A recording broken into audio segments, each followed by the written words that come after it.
رمضان المبارک کا بابرکت مہینہ اپنی رحمتوں، برکتوں اور فضیلتوں کے وعدوں کے ساتھ جاری ہے۔ ہر کوئی اس مبارک مہینے کے ایک لمحے کو قیمتی بنانے کی کوشش کر رہا ہے۔ جو کوئی بھی رمضان المبارک میں قرآن پاک کی یہ سورت پڑھے گا، اسے 40,000 سال کی عبادت کا ثواب ملے گا۔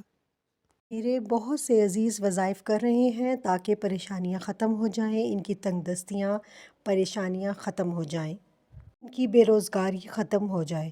یعنی بہت سے لوگ اپنی خواہشات کی تکمیل کے لیے، اپنی حاجات، اپنی تمناؤں کو پورا کرنے کے لیے اس مبارک مہینے میں طرح طرح کے وظائف پڑھتے ہیں، اعمال کرتے ہیں، دعائیں کرتے ہیں، اور خاص طور پر سحری اور افطاری کے وقت پر ہر گھر میں دعا کی ایک روحانی فضا دیکھنے میں آتی ہے، کیونکہ حدیث مبارکہ کے مطابق سحری اور افطاری کا سامان سامنے رکھ کر دعا میں مشغول بندوں کے حوالے سے اللہ رب العزت عرش پر فرماتے ہیں کہ جو لوگ سحری اور افطاری کا سامان سامنے رکھ کر اللہ پاک سے دعا مانگتے ہیں، اپنی ضرورتوں کے حوالے سے، اپنی خواہشات کے حوالے سے، اپنی حاجات کے حوالے سے، اپنے گناہوں کی معافی کے حوالے سے، اللہ رب العزت ان پر فخر فرماتے ہیں۔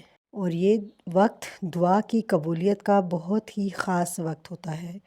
تو اللہ والو، آج میں سحری کے حوالے سے ایک ایسا عمل بتانے جا رہی ہوں جس کو آپ لوگوں نے سحری کھانے سے پہلے پڑھنا ہے۔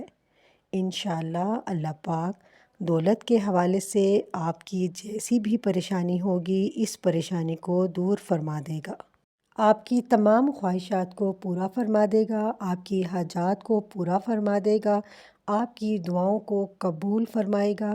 جس کی جو بھی حاجات ہوں گی، انشاءاللہ اللہ رب العزت اس سارے مبارک مہینے کی برکت سے اور اس بابرکت عمل کی وجہ سے وہ تمام حاجات، وہ تمام خواہشات پوری فرما دے گا۔ حضور پاک صلی اللہ علیہ وآلہ وسلم کا ارشاد ہے کہ ہمارا رب ہر رات کے آخری حصوں میں دنیا آسمان پہ نزول فرماتا ہے اور یہ اعلان کرتا ہے کہ کوئی ہے مجھ سے مانگنے والا، میں اس کی دعا قبول کر دوں، کوئی ہے مجھ سے سوال کرنے والا، میں اس کو عطا کروں، کوئی ہے مجھ سے بخشش طلب کرنے والا، میں اس کی مغفرت کروں۔ اللہ والو، رات کے آخری حصے میں جب وہ اپنے رب کے بہت زیادہ قریب ہوتا ہے تو نبی پاک صلی اللہ علیہ وسلم نے فرمایا اگر تم ان گھڑیوں میں اللہ رب العزت کا ذکر کر سکو تو ضرور کیا کرو۔ اب میں آپ کو وظیفہ بتانے جا رہی ہوں۔ یہ وظیفہ نہایت آسان ہے۔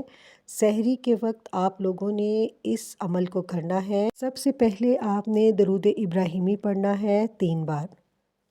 پھر آپ نے اللہ تعالیٰ کا مبارک نام یا رحمانو یا رحیمو 7 مرتبہ پڑھنا ہے۔ پھر آپ نے قرآن پاک کی ایک سورت سورہ اخلاص 7 بار پڑھنی ہے۔ یہ سورت پڑھنے سے 40,000 سال کی عبادت کا ثواب ملتا ہے۔